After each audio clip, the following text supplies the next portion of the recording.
Hey guys, Brandon0 here. I'm bringing you a video today on patch notes title update 1.0.3 for Ghost Recon Breakpoint. The time of this release will be Tuesday, November 12th. It's going to be 10 CET, 4 EST, and 1 PST. This is probably one of the biggest patch notes that I've seen in a while. Definitely one of the biggest patch notes that we've seen for Ghost Recon Breakpoint. I am not going to read through all of them. I wanted to read some of the highlights. Most of the updates are going to be fixes. There's going to be a lot of fixes to little small things that have been going on in the game. A few of the fixes I will read because they're pretty much the main ones that people have been interacting with. But if you'd like to read the full patch notes and see all the fixes for yourself, a copy of the link is down below. Check it out for yourself. Tell me what you like and what you don't like in the comments below, and like and subscribe to the channel. Thanks. Jumping right in, their patch is going to be 7 gigs for the Xbox One and PlayStation 4, and it will be 6.7 gigs for the PC, both on the Epic and Uplay. The big fixes for this one is that the night vision goggles no longer lock the weapon reticle while in your third-person view, and the mission completion pop-up is not going to do that anymore after every loading screen. Those have probably been two of the biggest complaints that I've seen, so it's really great that they are finally fixing those.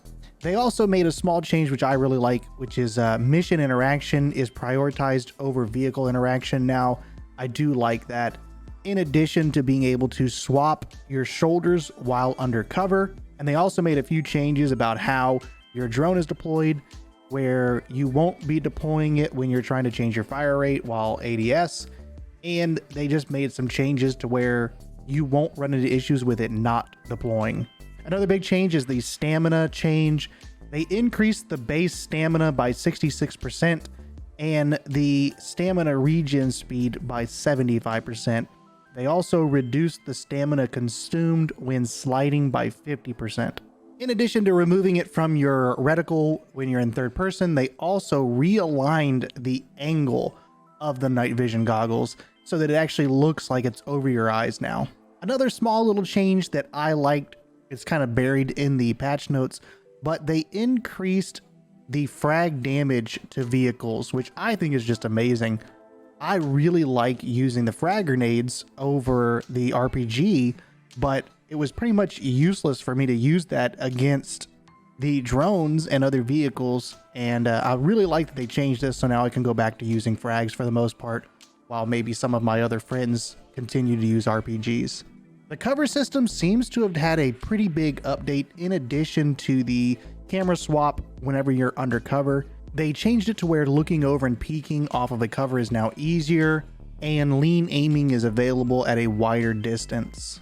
The last of the general ones is that flashbangs now blind while you're in vegetation, so that is a good thing to make a mental note of. And the last section that I want to cover is on the Ghost War, the PvP balancing. They took off the ability for Rolling Thunder to do a one-shot kill. They also balanced a number of the snipers, reducing their overall damage. It brings them more in line with other sniper rifles. You no longer should need to use multiple magazines to be able to kill a drone, so they decreased drone health overall. They added a cooldown to the ping system.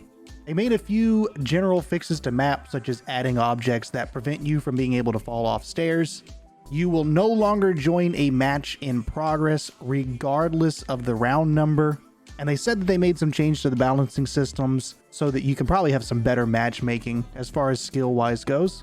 You can pin more than one milestone, and the last few changes that they made were general fixes, such as to the stat tracking and the missing cursor on setting up a match screen, stuff like that. Again, I'm not going to go into detail very much on the actual fixes because a lot of them are just small fixes that probably not a lot of people have interacted with. I know myself, even with the amount of hours I've played, probably closer to around 100 hours or so, I haven't even interacted with a lot of the issues that they fixed. Most of them were probably very particular things that required specific things to trigger, and I just hadn't done those things. All in all, really great progress on the game. I love the fact that they're fixing so much and adding even some new features into the game. Good changes coming in. I know there are still going to be a lot of complaints that are out there on maybe some other changes that need to be made. If you've got some of those, comment down below. I know that the overall loot being turned off so that people can enjoy the original old school Ghost Recon experience is still something really sought after. If you have not done the survey online, I recommend going and doing that. I know that that is one of the questions that they're asking people. For the most part, I've heard pretty good feedback from the community that the survey is a really good step in the right directions. Let me know your thoughts below. Again, like the video, subscribe to the channel, and comment below. Thanks.